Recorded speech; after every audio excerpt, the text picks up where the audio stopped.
Welcome to another Apollo Papyrus episode. I am Aaron Apollo Camp. For this episode, my interview guest is a nonfiction author coach and the author of the Right Habit Writer's Planner. Her name is Dr. Nicole Janz, and here's my interview with Dr. Janz. Dr. Nicole Janz, welcome to Apollo Papyrus. Welcome. Thank you for having me. Feel free to introduce yourself to our listeners. Oh, of course. Yes. So I'm Nicole Janz. I'm a writer's coach and the author of the Right Habit Planner. That's a productivity planner to help you make more space for writing in your life. And if you're an entrepreneur or an author or an academic and you want to write a book, but you don't know how to start or you're stuck in writer's block, then I'm the right person to help you find flow again and get it to the finish line and get it published. And as you mentioned, you're the author of the Right Habit Writer's Planner. And is that a journal or a nonfiction book? And if it's a journal, how does it work? Yeah, so the Right Habit Planner is a planner or journal, and it's an undated 52-week book where there are a lot of prompts for you to set your weekly writing goals, to set your goal, to slot in when you're going to do it, to keep track of your word count. So for anyone who is sort of finding it hard to make regular progress with their writing, they can open that book, set their goals, and sort of stay on track week by week by week. Now, I'm going to go into a ton of other questions about topics like burnout, writer's block, imposter syndrome, and establishing a writing habit here in after this particular question. But back in early 2020, this was around the time of the COVID lockdowns, you suffered a life-changing panic attack. What did the panic attack feel like, and how did it, as well as your burnout diagnosis, change your life? Oh, yeah. Thank you for asking that. And at the time, I was so ashamed. I never talked to anyone about it. And now I feel much more open, and I feel it's important to talk about burnout. So what happened was that I was an academic for about 10 years, and I traveled to work. My work was a bit further away from where I live.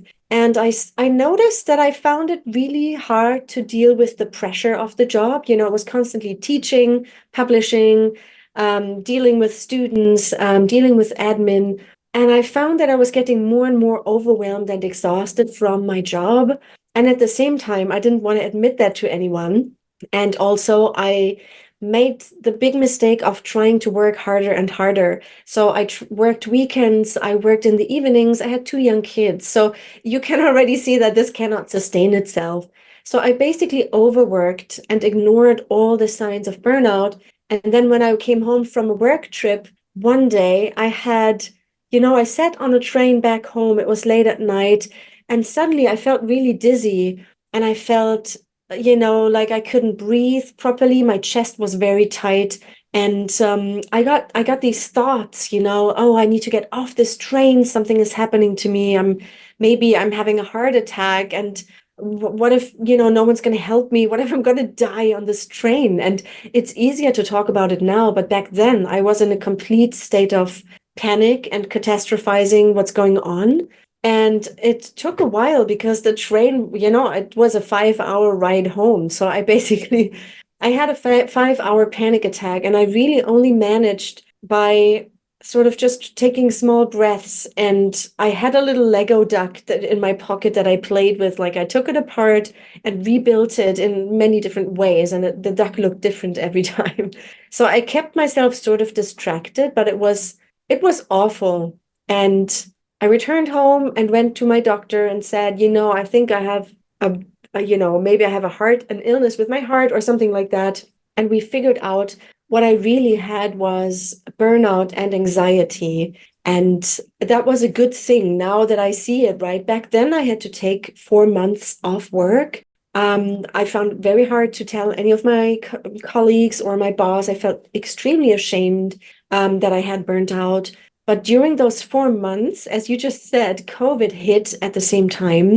And that was a good thing for me. I know COVID, the lockdown, everything was awful. But for me, the whole world came into standstill. And I did too, because I was unwell. And so during that time, I couldn't even go to a lot of yoga classes or distract myself with some sort of wellness regime, but really everyone in the world really had to stay home and do nothing. And that was the one thing that helped me get out of burnout because I had to think about my life and what I really want. And then, I changed my path. I quit my job. I started my new business as a writer's coach.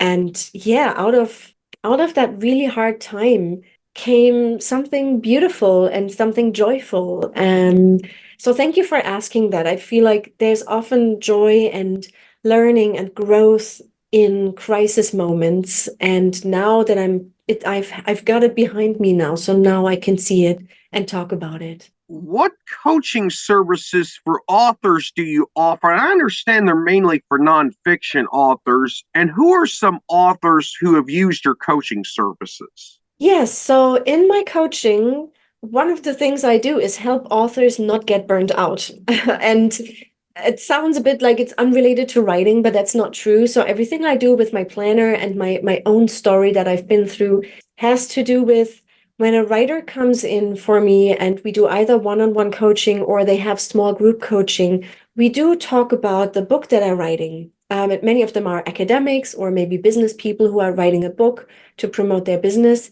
Many of them come in and are sort of stuck. Like they say that, oh, I can't find the time to write, or, I don't know how to figure out what I want to say, or I'm just overburdened with my day job or other obligations. And I never have the mental space to write. And what we then do together over usually, 3 months at least, because yeah, I don't think you can write a book any faster. What we do together is we work on the book and clarify what goes in the book, what doesn't, how to make it manageable. But we also talk about the writer. And then I become almost like a therapist for the writer. It's themselves. And I help them to overcome their blockages, their writer's block, make more time, be more productive, and ultimately enjoy the writing and, just love the writing again. And somehow I found the right mix that people actually finish their books and articles. And among my clients are academics.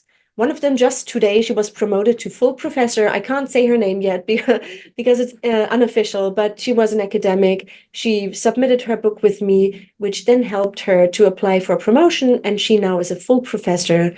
And another person is a very famous anxiety coach, Paul Shepard. He has a podcast, the Mindset Change podcast, and big on social media. And so there are different types of clients. Some of them are not famous. They just want to finish their book. And some of them are more in the public eye. And, they need someone to help them push the book along and, get it published and make an impact on the world. You offer a 5-day book starter kit as a free download, and I'll include a link to that in the text description of this episode once it's uploaded. How can an author use the starter kit to help start writing a book?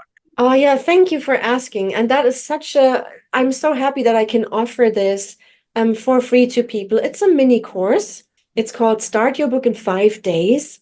And I actually now have a website, startyourbook in5days.com. The 5 is a number. And what they do is they sign up with their email. It doesn't cost a penny. And then they get a daily message from me. And it takes them through 5 steps so that they get from sort of a vague idea to an outline of their book that works, including a writing plan. So usually what I do with my authors when I meet them for the first time, we go through that together, in a one-on-one session or as a group. And I've sort of packaged what usually I would be doing in 2-3 hours with my authors together. I package that into an email course where I give them the exact same questions that I ask my authors. I give them the exact same examples, templates, even an audio track where they can listen to me asking them the questions, and then they are journaling about the answers. Why do you want to write your book? Why are you the right person to write this book? How can you turn that into an outline that works? So all of that goes together into the course so that someone can get started really quickly rather than, not everyone has money to book a writing coach or time to wait for a free slot to talk to me. And so, yeah, that's what it does. It gets you to a full outline and a writing plan so that then you can go and actually start writing. Now, regarding the Right Habit Writer's Planner, was that journal self-published, traditionally published, or hybrid published? So the Right Habit Planner is self-published. And initially, I had this grand idea that, when you start a business, often you think about writing a book to establish yourself as an expert. And when I started writing The Right Habit, it was actually a self-help book for writers where I put all my coaching tips in. And the problem was that it became this really big and overblown, complicated book. And I had hoped, oh, I can send it to an agent and get it published and become famous with it. And I noticed that this was really not the right book to write because my authors, they don't want to read, pages and pages of advice. Oh, you should do this to get out of block. You should do that. I felt my writers really needed a simple planner that they can fill in every day with super simple questions. And all they have to do is open the planner. There's a question. What are you going to write today? How are you going to break down that goal? So I decided to drop that big book idea and the trade publishing idea and decided I'm going to turn it into a planner. I finished it in a few months, and then I went on Amazon KDP and just got it out there, and all my clients are now using it, and everyone can get it, and it's cheap, cheap enough, way cheaper than coaching, and it was a great experience for me because I had no experience in self-publishing at the time, or marketing, or launching a book. And I learned all these things with my own planner that now I can tell my own writers in case they want to publish themselves. Many authors and writers suffer from or have suffered from writer's block. What is your best advice for those who want to overcome writer's block? Oh, man. So the first thing that I would say to anyone, and I'm pretty sure the listeners here who love books just as much as you and I do, they know what it might feel like when you have an amazing idea, you got started, you feel like everything is great, and suddenly you can't write anymore. You stare at the blank screen and you wonder what's going on. Like, why can't I write? Right? Sort of, it's a big puzzle to many of my clients. And there's one thing I want to say before I go into any tips even. Writer's block is, I think, massively misunderstood. And there is a real myth around this. It's almost like there's this invisible illness that could hit an author anytime, and then you're paralyzed and you can never get out of it. And so most people see when they procrastinate and slip into block, they see it as a failure. They feel like, I'm not meeting my targets, and they beat themselves up about it. And then, that makes it worse, right? So they get into a creative paralysis. And I see writer's block differently. And that is actually, I also had writer's block myself. When I was writing my dissertation long time ago as a PhD student, and then now that I'm a writer, I get into block and out of block again. Writer's block is not the enemy. It's a sign that your body and your mind, they want to tell you something. There's either something off in your writing, maybe the argument isn't right, or you're writing a book that goes in the wrong direction, you didn't really want to write it in, or there's something not going the way it should in your life. So maybe you are suffering from fear, imposter syndrome, or whatever else it might be that is really troubling you, why you can't be creative anymore. Like everything is just sort of stressed and constricted around your book. And the beauty is, now is your chance to stop and take a pause and think about what the writer's block is trying to tell you. So if anyone here is listening and they feel like, oh, I've got block, and what are the tips to get out? The first tip is just stop, pause, and listen. And then change your relationship with writer's block and just diagnose what's behind it. And that's where, the writers that I work with, we go through a few steps, just trying to see, maybe your body is exhausted. You need a break from writing, like take a week off. Maybe you need to go out into the world and live and gather new inspiration because perhaps, everything is just going in circles in your head. Or maybe you need to talk to a friend about your project. Maybe you need better time management systems. Maybe you need to, do a brainstorming session, or maybe you need to face that fear that it might not be good enough and find a way to write your book anyways, knowing that it's not perfect yet, but it's important to you and some person who will read it at some point, and you will write it, and later you can improve it. So these are typical things that I help, but it's sort of, you need to figure out what is going on with you first. There isn't like a quick hack to get out of block because every person is different. Many authors and writers also suffer from or have suffered from imposter syndrome. What is your best advice for those who want to overcome imposter syndrome? Yeah. Oh man, if I had the magic bullet, I can tell you what I do with my clients and with myself. So, imposter syndrome is sort of connected with perfectionism, right? You sort of think maybe what I'm doing is not good enough, and then you start trying to be overly perfect. And then while you're trying to be super perfect, you notice that you are not. Obviously, you are a human being. And then you stop and then you get into block. And so the first thing that I do with writers is try and find out if they can get themselves into a state where they can develop a little bit of trust. And often when I'm with a client, I have that trust in the client. So I'm sort of a proxy, I'm helping them.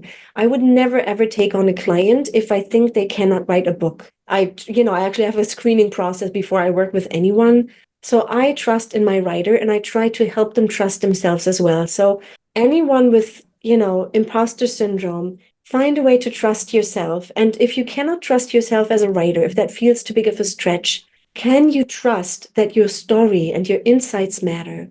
Can you trust that there's someone out there, who might be going through the same thing that you've gone through, who really needs to hear that? And, trust that you are worthy to be seen and to be out in the world and tell people about the thing you want to tell them. And then once you have a little bit of that trust, then you can hopefully create a tiny bit more trust that you can give yourself the space and the time to write that thing, even if it's not perfect. And when I reach that point with a client where they just take a breath and they see that I trust them, they can write their book, someone else out there needs it, even if it's not super perfect, often it becomes a bit easier to let go of the imposter. How can one establish a daily writing habit even if they have a busy life? Yeah, that's the hardest. And most writers don't actually have nothing else to do. Most writers do need to make the space for it. So I teach something that I call the right habit method. It's not rocket science, but the hardest thing is to actually do it. So usually what you need to do is you need to have a good goal setting system. I personally set no more than 3 goals at any one time. So 3 goals for the month, 3 for the week, 3 for the day. It's a sort of the system of the big 3, which means essentially prioritizing. So that is the first thing. If I have too many goals on my plate, especially with my writing, I just get frazzled in my brain. The second thing is, once you have set your priority, you do have to break it down. There's nothing worse than having an amazing goal. I'm going to write 3 chapters of my novel, but not knowing what are the first 3, 4 tiny steps you can take. So whenever I set a goal, I have to break it down. And the next step, number 3, I always slot in my writing time. If I don't put my writing time into the calendar and I say, what is it that I'm going to do on that day? Like working on chapter 1, 300 words in the introduction.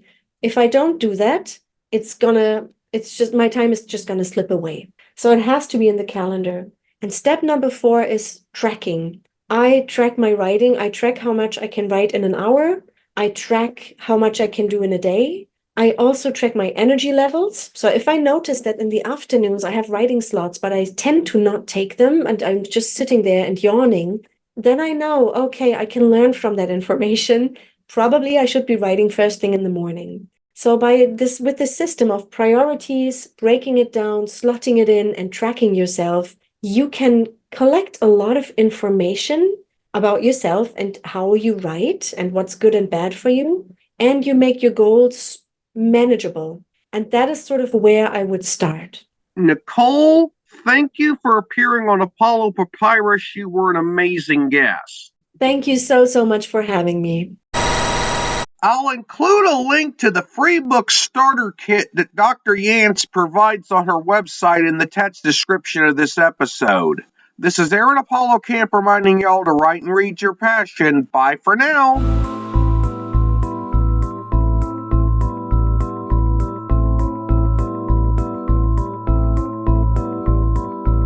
Remember to subscribe to the Apollo Papyrus YouTube channel at www.youtube.com/@ApolloPapyrus and the Apollo Papyrus Substack newsletter at apollopapyrus.substack.com. Y'all can visit the Apollo Papyrus website at campaaronapollo.witsite.com/Apollo Papyrus and follow Apollo Papyrus on Threads, Instagram, Facebook, and Tumblr at Apollo Papyrus. Copyright 2024, Aaron Apollo Camp, all rights reserved. This podcast episode is intended for the private listening of our audience. Any reuse or retransmission of this episode without the express written consent of the podcast host is prohibited, except under fair use guidelines. Royalty-free music and sound effects obtained from https://www.zapsplat.com.